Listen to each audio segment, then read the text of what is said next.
𝗵𝗳𝗲𝗵𝗂𝗶, and it is another episode of Girl Talk. And although I love the show to always be a ray of sunshine to all of our viewers, however, there are very sad realities that are happening right now that we could not just turn a blind eye on. And I'm talking about this COVID-19 virus affecting more and more children every day across the globe. And as parents, this is very alarming, it's sad, it's frightening, and I believe that it is our responsibility to do our due diligence in educating ourselves about this situation that's happening right now, which is the reason why we have invited for today's episode a pediatrician, Dr. Olivia Angelyn Matela. She's going to tell us about this ongoing situation, but the thing is, she's not just going to share with us the situation of her patients, but her actual first-hand experience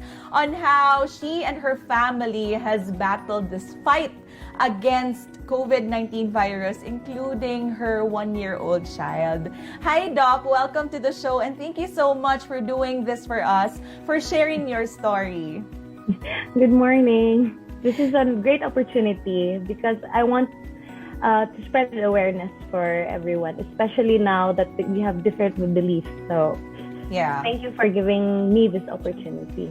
Thank you kaayo, Doc 𝗵𝗂𝗶𝗿. It really means a lot to us. Kay daghan gid kaayo mga parents nga dunay makatunan from your experiences today. So, Doc, first of all, how are you? Kamusta na? How is the family doing?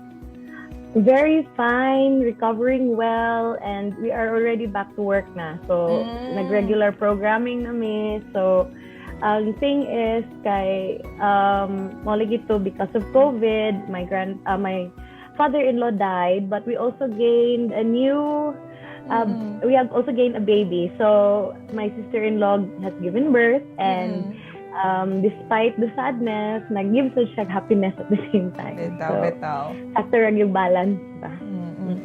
Doc, you mentioned nga back to work na ka. Tell us a bit more about yourself first, Doc, before we proceed with what happened to your family. I'm a pediatrician. Recently passed the written board exam this year. So, I finished residency at Cebu General Hospital, and I graduated at Cebu Institute of Medicine.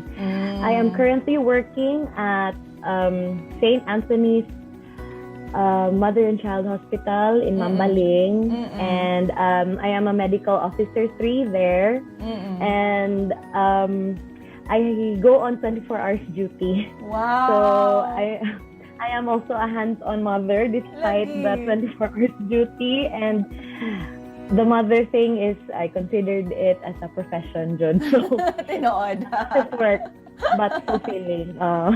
Diba? As in, ikaw na yun, ang superhero mom / doctor pag yun. Doc 𝗵𝗂𝗶𝗿, please share with us what happened to the family. You posted about it online, and nag-viral sa yung post where ubay-ubay ang nag-share sa imuhang Facebook post. Because it in promotion also of breastfeeding, no? Because we're also celebrating Breastfeeding Awareness Month. Nakatabang sa yun. Pero let's go back to the start. Kinsay una na infected sa inyong family, Doc 𝗵𝗂𝗶𝗿?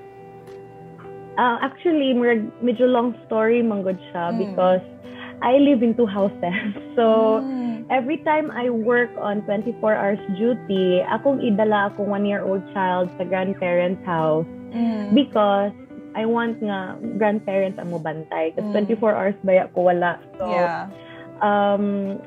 since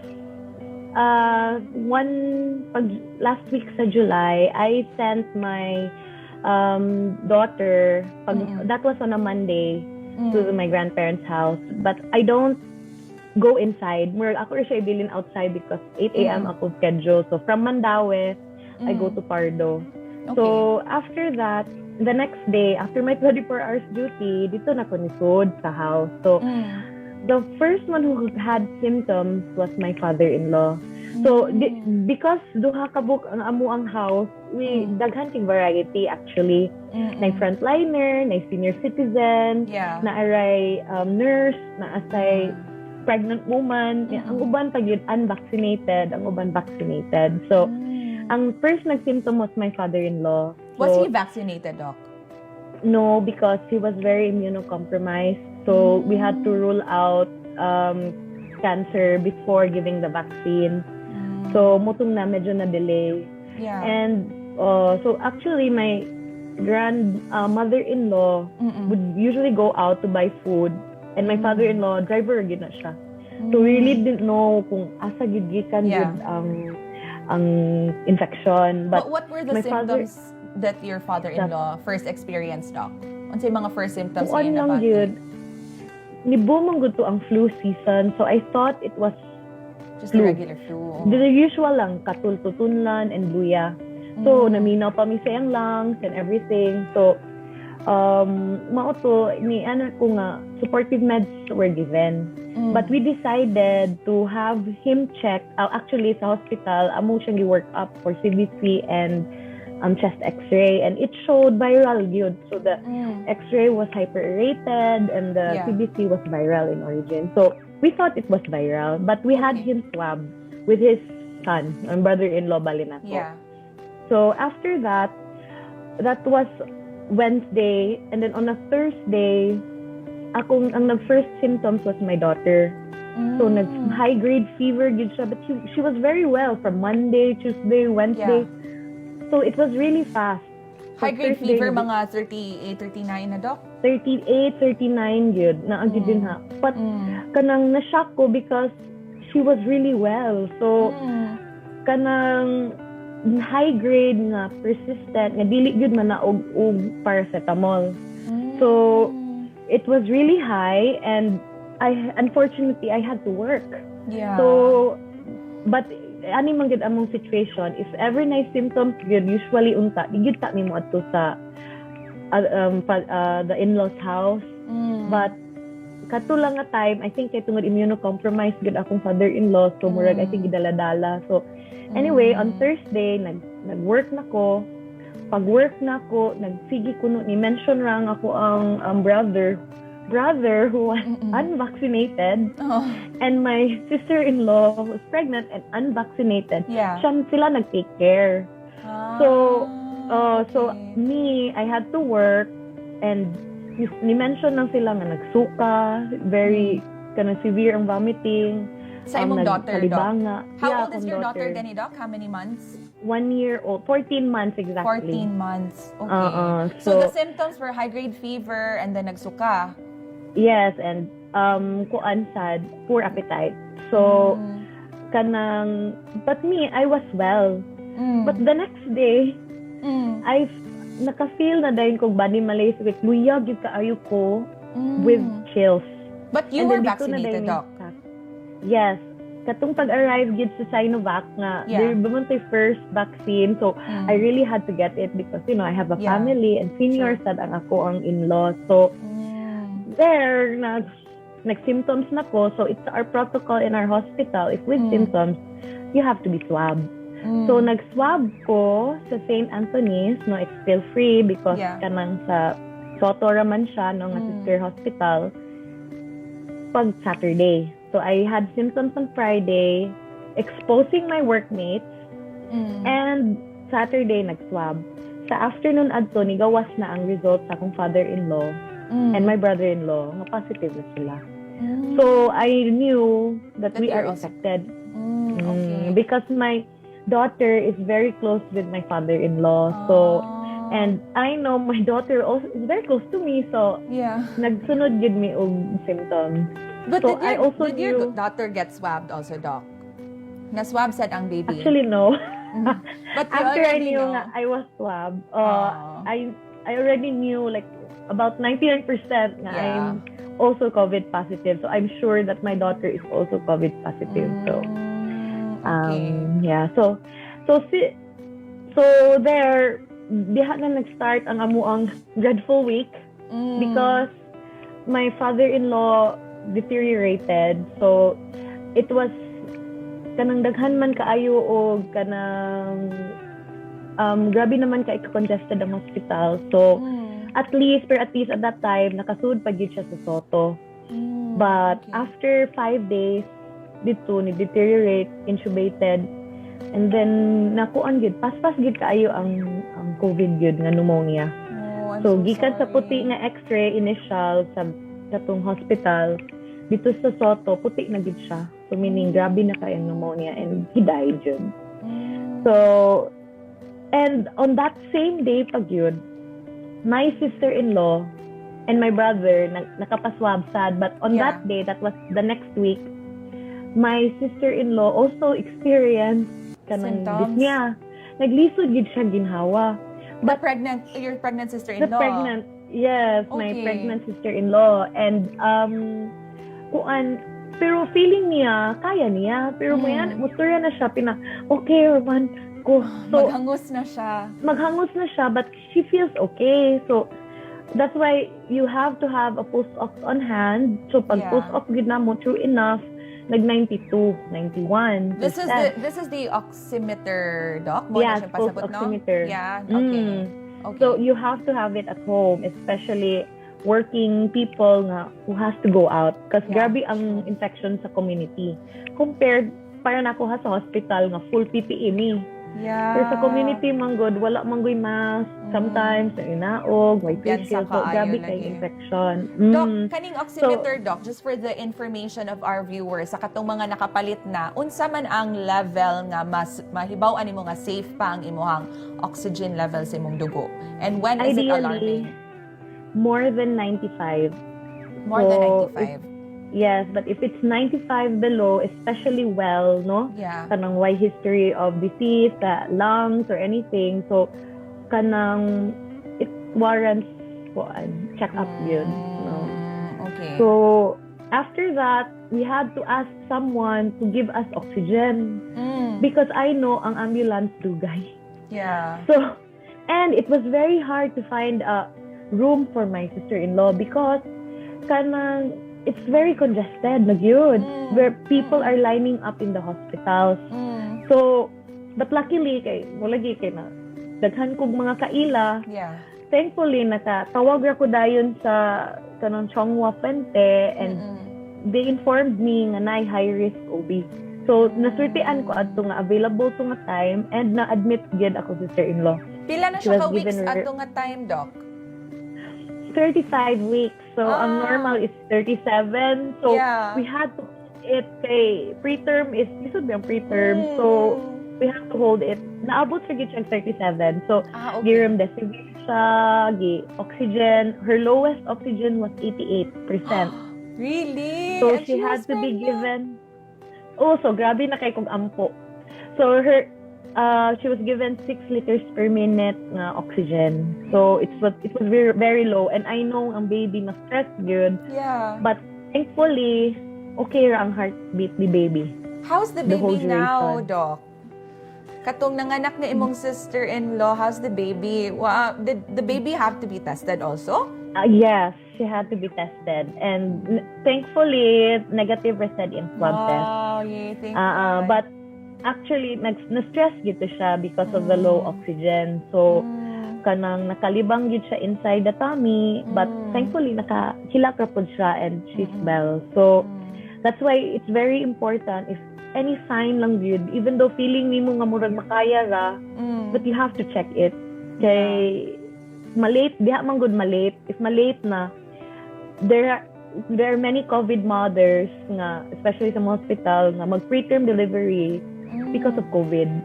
So, I think because of the stress nga, ubos og oxygen, so the baby had to go out. So recovering na ang akong sister-in-law, ang akong grandmother sa akong husband, Bali, which is 90 years old, kay lisod na sa ginhawa. Oh, So, my we gosh. had to call oxygen sad and then 21 days sa oxygen. So, grabe In gid the sa pag- hospital, sad, or at home lang? At home.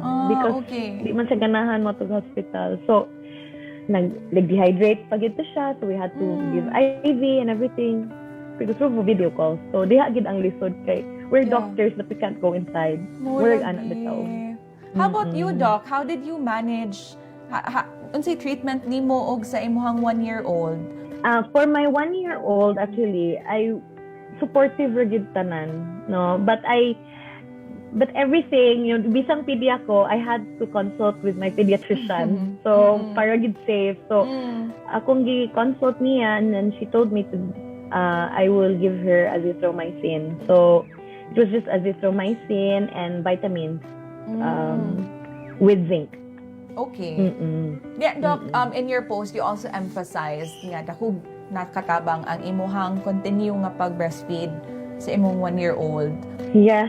I mean, timing gid kay siya, no? Kay after sa July, the breastfeeding month na, and na-excite ba ya sad ko, ana, because kanang advocate sad ko at the same time. So, I noticed, manggod, my brother, who also had symptoms, lasted for 14 days. My sister-in-law was admitted and ang cough niya lasted for 14 days. So, kanang dugay kayo ang recovery. But for me, who was vaccinated, kanang after 5 days, nawa na ang akong fever, katong loss, akong taste, very parat na tanan food. Kanang, pero ang kakapoy gid ato was very dry cough. So, nawala rin siya, pero ang dry cough nag-remain, but dili as frequent compared sa akong brother nga dugay gid kinawa. So, nag-breastfeed lang ko sa akong baby, no? And amazing, unsa iyang na-feel food, ako sang na-feel. So, katong padungasad ko ayo, siya active na pud kaayo siya. So, nakaingan gid ko, nakabelieve gid ko nga naka-help gid ang akong antibodies going to the baby. So, ang ako lang kong hadlok today because of the Delta virus. Yeah. Last year, wala kay ko nahadlok for my patients because wala gid kay na-infected. Yeah, kids, especially mga bata, no? Yes, the youngest we have, I think here is 12 days old. Maybe, oh my gosh, maybe napagi mas lower, but that's what I've known. So, before, if ma-infected ang baby, di man gud sila symptoms, like di sila mag-ubos sila oxygen, makaya at home, and we even advise COVID positive mothers to breastfeed their babies. But sa karon na babies yun, I don't know, I think it's because of the strain. Yeah. Ma-infected gid sila. So sad kaayo. So good. Yeah. Doc, when we return, we will be talking about the tips that you could give to our parents who are watching this right now on how to avoid having their child infected. Simbako aning makahadlok yun kaayo nga COVID-19 virus. So please don't go away. Girl Talk will be right back. Welcome back to Girl Talk, and we are still talking about the topic of COVID-19 in children, and we still have Dr. Via with us via Zoom. So Doc, ato naman ni naisgutan, no, before we ended our first segment nga medyo mas delikado gyud, medyo mas delikado gyud ning Delta variant compared to the original strain, because more and more kids are getting infected with this virus. So unsa ang imong ika-advise sa mga parents ari sa tauna sa prevention, Doc? Unsay mga tips nga imong mahatag sa atong mga ginikanan nga nagtan-aw karon nga dunay mga gagmayng bata on how to prevent having their child infected from this virus? Definitely, children should stay at home. And I know it's hard, but they should stay at home. Another advice for me is that as much as possible, adults should have vaccinated. Yeah. Because if vaccinated mo, mas lesser chance nga maka-infect mo sa others. So, although ma-infected gihapon mo, but lesser chance, no? And less sad ang severe case. Okay. That's already proven, no? But my also advice, other than the vaccine, is that mask inside the house. Although it's very hard, no, even me, especially with a 1-year-old child, ng mask dahil magkikita mo. But when you go outside, you have to wear a mask because at least ba kanang you have to wash, kanang take a bath mo and then wear a mask because kanang 95% maka-prevent yung transmission because ang pathopisyo sa COVID kay kuan daya ubo. Yeah. So, if nakamask ka, less likely, no? Akong work, because di ba nag-symptoms naman ko sa hospital, usually mag-mask gid me. And thankfully, negative gid akong mga kauban. Maayo noon. But inside our house sa Pardo, kami gid tanan nag-positive yun. Because we're not wearing any mask. Pila mo kabuok na infected sa inyong house sa Pardo, Doc? My mother-in-law, father-in-law, akong brother-in-law, and grandmother nga, mother sa akong mother-in-law. So, and then my husband po di ay. Your husband, mga pila? 5? 6? I think everyone yun. Everyone. And then duha ka book sa house help. Ang inyong house help, Doc, vaccinated? Unvaccinated, but thankfully, layo ra sila. I think no matter sa ng viral load, bitaw ang set of transmission. So, if mas duol ka, mas grabe ang infection. If mas layo ka, less likely sa kaya di man kayo sila tigsulod sa house. So, compared to me and my daughter, nga close kaayo sa index case sa akong father-in-law, who had symptoms. So, I believe yun nga mask will really help. But hard to do. No? Okay, lisod ba yun? Unsay imong ikasulti, Doc, sa kanang mahadlok gihapon magpabakuna karong mga panahon na they would say nga vaccinated ko no maoy nag-infect sa uban, there are very dangerous side effects aning COVID-19 vaccine kay dinalian ko no kay ang pag-produce and pag-distribute. What is your message to all those who are still doubtful? Okay, one is naka-experience gid ko firsthand about people nga naka-vaccinate and unvaccinated. So my brother and sister-in-law, my grandmother, my father-in-law, unvaccinated, nag-severe disease gid sila. Kanang dugay sa naayo. But me, my mother-in-law, brother-in-law, husband, vaccinated, dali or kay naayo. My husband, side ko lang, sorry, akong husband na COVID sa last year, and it was unvaccinated po siya. Mas he had grabe moderate to severe. Last year? Mas grabe to last year when he was unvaccinated? Last year. He was not vaccinated. What pa ba yung vaccine? So last year, he had moderate to severe COVID.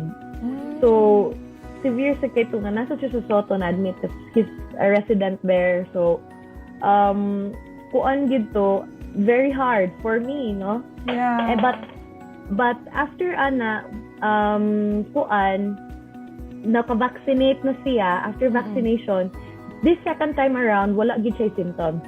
As in, kami tanan nag-symptoms, but siya wala. Asymptomatic, okay. Yeah, so, I believe nga, tungod yun na sa vaccine. So, for me, it's better to have the vaccine than having the severe disease, no? Because I experienced it firsthand. And, it's always started with a pandemic to produce a vaccine.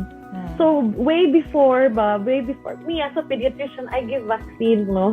So way before it started with smallpox, flu, and everything, diha ba nga nag-start. So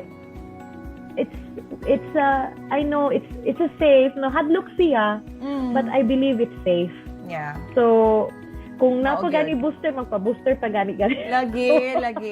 Tinuod yun, Doc. Doc. We know nga, it's changing, no? The strain is changing. So, they even said nga, ang Sinovac walay protection against Delta virus. But, I know, I think I have a hunch nga, Delta virus tingay ni Amua because my daughter was sick. Before, dili ba yan na ma-infect. So, I know my daughter is sick. So, I think it's Delta. But it still saved me.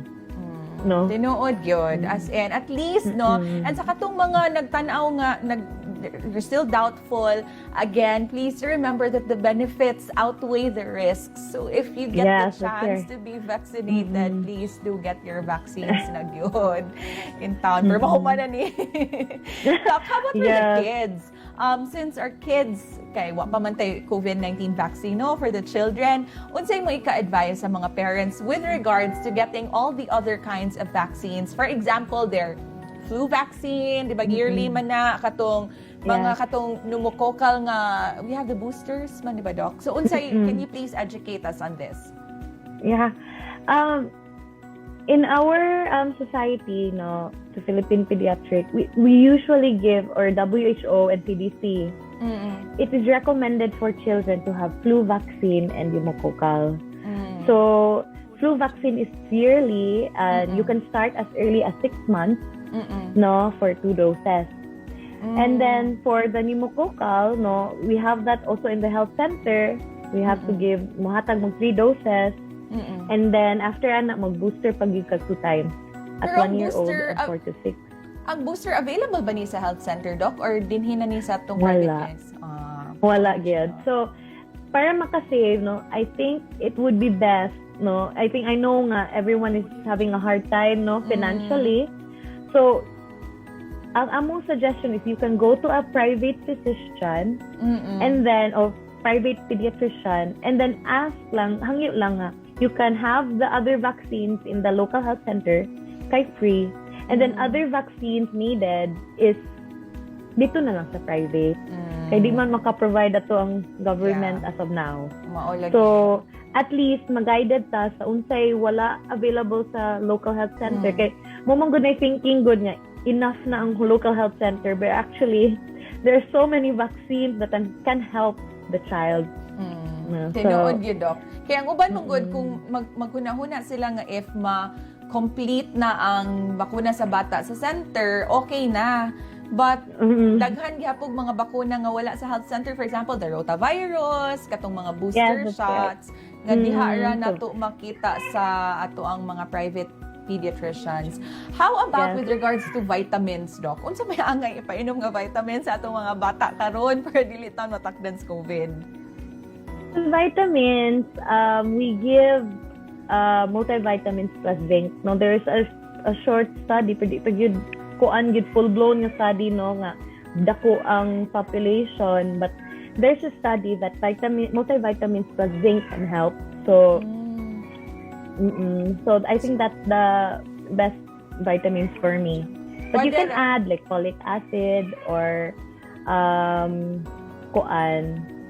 multivitamins with iron, but I still believe nga proper nutrition is the best to fight immunity. So vitamins may help, but if the child is not eating well, then dako gyapon chance maigo gyapon ng baby. So how about for the adults who are living with children, Doc? Like for example, you personally, unsa may mga kining mga vitamins and supplements nga imuhang i-take para you are protected to protect also those people who are immunocompromised in your household?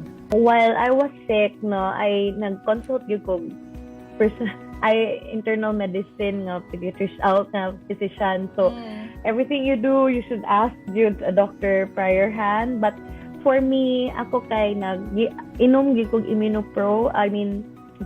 multivitamins plus zinc. And then I also am taking vitamin D3. Vitamin D3. While sick, pero supplement ra pod siya. So multivitamins plus zinc and vitamin D3. So muna maka-support. Doc, arita sa kaning controversial nga ivermectin.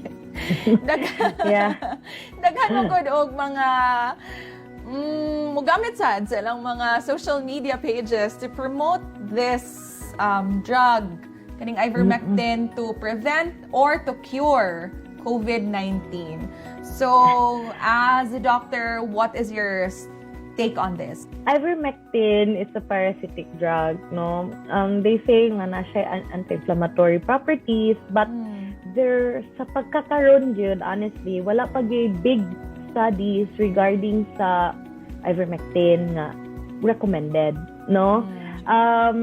Nice studies in Brazil nga wala gyud difference, no, prophylactic lang na, meaning kanang muinom ka para ma-prevent, no? That's prophylaxis, but wala gyapon difference sa hospital stay or infection regarding ivermectin and COVID. So I still believe ang mask and vaccine will work other than anything else, no? Save everything. Actually, vaccine is free. So again, we bayad. I know. Mask is already dili na gid mahal compared before. And kana social distancing lang yun, no? So you have to go out when needed. Everything is free, so, and cheap. So I think for me, kana lang yun, protection lang yun ang kailangan.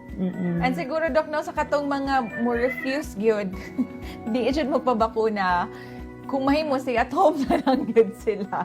That's right. Actually, my house help, dili sad sila ganan magpa-vaccine, no? Ang ilang words yun is, magpakamatay sa me before magpa-vaccine, you know? Ano kay ma-zombie? Ma-zombie ko, no? So, ang kuan na mo, isod kayo explain, no? But, if ever that's what mga studies good, if dili gid magpa-vaccine, it will take a very long time for the disease to go down.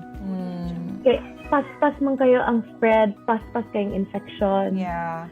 So, I'm just praying that this will help, especially to pregnant women and lactating mothers. Unsa nga month, Doc, no? Nga pwede magpa-bakuna ang mga buntis? Recent nga POGS, sa Philippine Obstetric and Gynecology nga recommendation, you can have the vaccine as early as possible because there even is a rising trimester? case. Yes, even sa first trimester. But I think it's best if at 14 weeks, if wako na sayo. No, but don't be afraid. I naka-realize ko after my post, no, na di sila magpa-vaccine because they're breastfeeding. And nasa uban nga, tungod nag-breastfeeding, di sila magpa-vaccine. So, or nagpa-vaccine sila, di na gyud undang sila breastfeed, but don't. It's a vaccine. So, you are getting antibodies, not the disease. Yeah. So, true. Get the vaccine, save your family. Save your child. And hopefully, mas naay tay mga outlets to spread the awareness, especially sa grassroots level nga communities. Aron, kaning mga fake news o mga misconceptions, dili na ni ma-further o share sa uban. Diha magsugod ako sa mga group chats, sa Facebook Messenger, mag-send og kaning mga videos. Naka-realize gyud ko, ma'am. Naka-realize ko mas dali gid ang chismis kaysa science. I know. And they have this thinking, walay COVID sa bukid, walay COVID sa probinsya. But that's wrong, actually. That statistics have shown it's rising even Cebu there. province has the most number of cases right now. Doc, when we return, kamustahon sad nato ang imuhang work? Kamusta mo mga frontliners karon, especially with this ongoing Delta variant that is spreading in the country? So again, Girl Talk will be right back. Again, you're watching Girl Talk and we are still with Dr. Via to talk about COVID-19 in children. And karon nga nagkasaka na ang atong mga cases, not just children but adults every day. The numbers are rising. Ato saan kamustahon ang atong mga healthcare workers like Dr. Via herself. So Doc, unsa man karon ang situation sa inyong hospitals? I know nga sa inyo is kanang paanakan man no, but I know that you have a lot of colleagues in the healthcare industry who have also stories to share. So how are you, our frontliners? Actually, it's really exhausting. We have to work despite the risk nga ma-infected me, the risk nga makadami sa family, pero so it's really hard. Pero mag-shout out ako sa akong mga colleagues at St. Anthony's. Kanang hi guys. They're very supportive, no, despite the pandemic. Kanang nag-put on lang gid sila strength, no, and perseverance despite the beliefs, no, different beliefs, different practices, and then kana lang gid ang exhaustion gid nga everyone is panic buying oxygen, staying outside in the ER para lang yun maatiman, makitaan og doctor. So, honestly, kana lang yun ako mas exhausting yun siya, but still, we're trying our best to accommodate everyone. Kay wa mo great line kadaganan no sa hospital yun. How do you cope mentally and emotionally, Doc? How do you keep yourself sane these days? Actually, last year, wala kayo ko na kanang nag-anxiety, no? Kay wala mo good kayo yung pediatric cases. So, karon medyo rising na ang cases. So, kanang medyo bugat na gid siya, no? But every time I go home, no, lahi ramang good if na anak nga nag-discover pag yun everything. So, murag mas na-lessen akong anxiety because I can see my child growing, no? So, but I still believe, no, kailangan gid, for me, no, kailangan gid sa gid mo, rest and relaxation gid. And I know nga, doctors are very kanang exhausted and many people are trying to message, no, the doctors. Pero I also believe nga, kung mo message man gani, at least kanang office hours, kanang matapabitaw na. Yeah, I think a good support system will really help our kanang fight for this virus, no? Even though both of our families are quarantined and we can't go out, even my family in Manila was very supportive. Kung moingon day mig na oxygen, muhatag dayon. So, I mean, family support is very important, and also friends, kanang social support. So, if ever makasupport each other, no, our enemy is the virus, not each other. Yeah. So, if ever you believe na, let us say, vaccine is not helpful, pero at least be respectful by wearing a mask and not having gatherings, not having parties. And I think that will really boost up our fight for the disease. So, compromise na lang siguro jud ta, Doc, na kung dili gid mo, ana na lang, let's arrive at a compromise.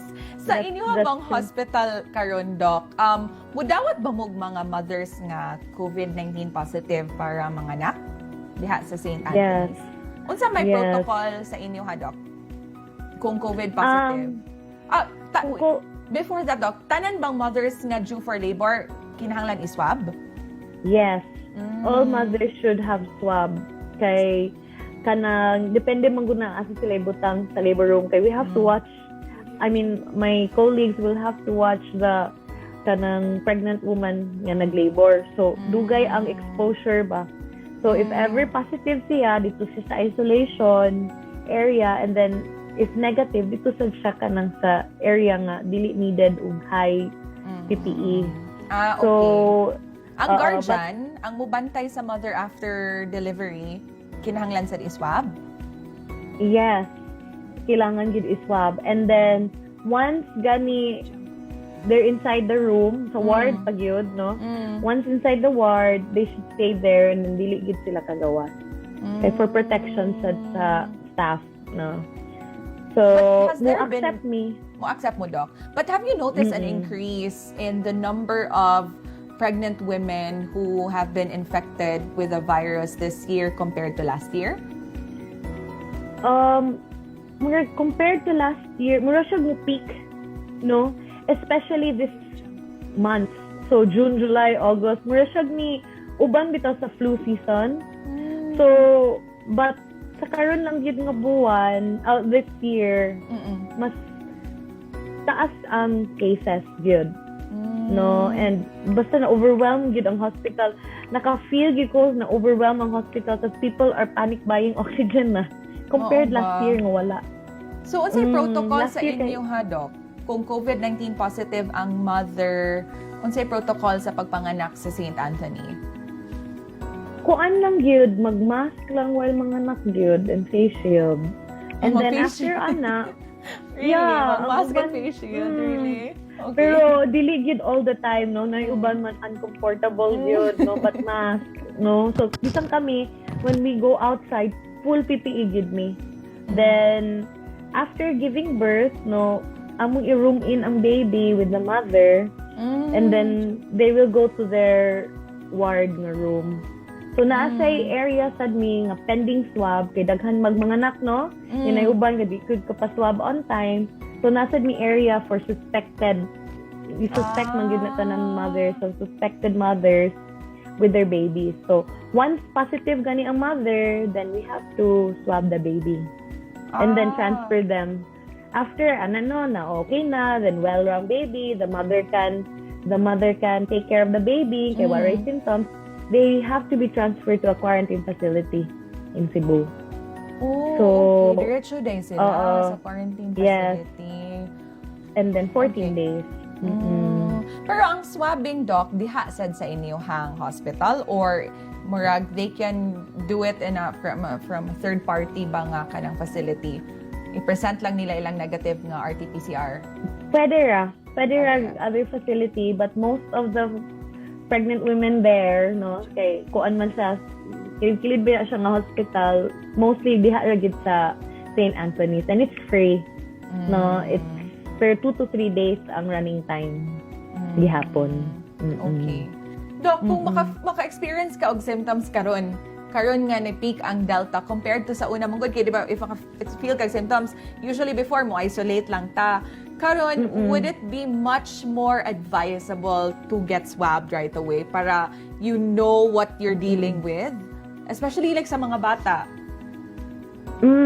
Actually, there's a algorithm given sa UPPGH. Recently lang yun, I think August 2021 or July.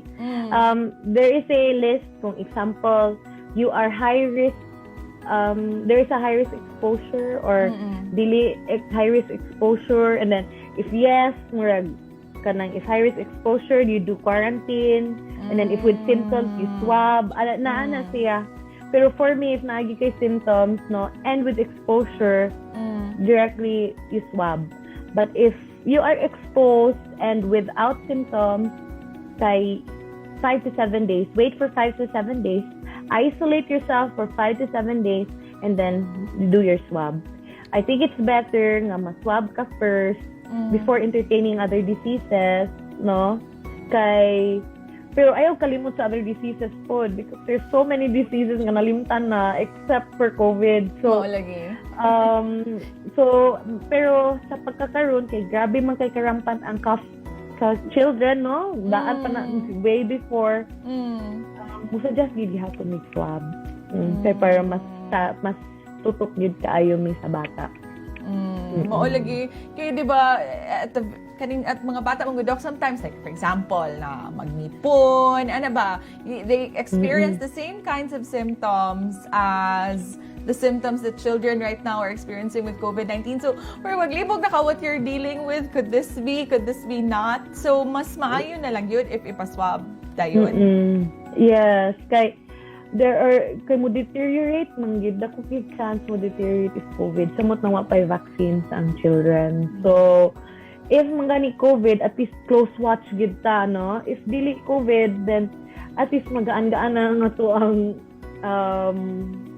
diagnosis, no? Dili gid kayo nga kana gyud. So, kana better rule out. Most children, Doc, kasagaran sa mga cases, pwede ra ma-manage at home. Before, yes. But now, murag rising yun ang cases, so... Lagi, there was this video that went viral, I think, 2 days ago or yesterday, about this 5-year-old child nga gibusa kayog ambulance na siya. I'm not sure if you've seen that. It was very, very heartbreaking, and kuan lang sad gid siya. It's proof that alarming na ang nahitabo karon. What's your parting message to everyone who's watching with regards to, again, avoiding getting infected with this virus, especially if you're living with seniors and children at home? I've said it again before, and I will say it again. Our enemy is the virus and not each other. So we have to support everyone for the best of the situation. So, wear your mask, social distancing, get the vaccine. If not, keep yourself at home. And then, especially that one, the last is go for breastfeeding. Mao.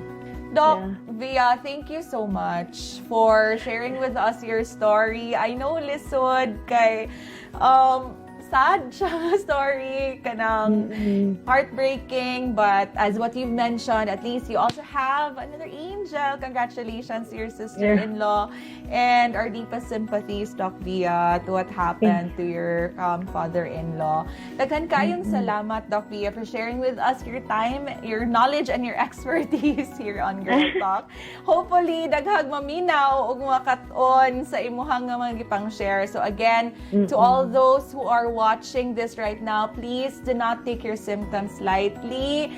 Get vaccinated, not just to protect yourselves, but also to protect your loved ones and the people in your community. So thank you so much. And I'd also like to take this opportunity to thank our sponsors for this episode. We'd like to thank 𝗵𝐵𝗶𝗶 for my accessories this morning. Daghan kayong salamat. So again, please do like and follow their Facebook page and Instagram. It's 𝗵𝐵𝗶𝗶. And again, shout out, Doc Nos, to all of the staff, medical healthcare workers, they have the St. Anthony Hospital, and to all our frontliners, you guys are doing a wonderful job. Thank you so much for all that you do for our countrymen. So this has been Andrea Patenya Matthew. Thank you so much for watching Girl Talk.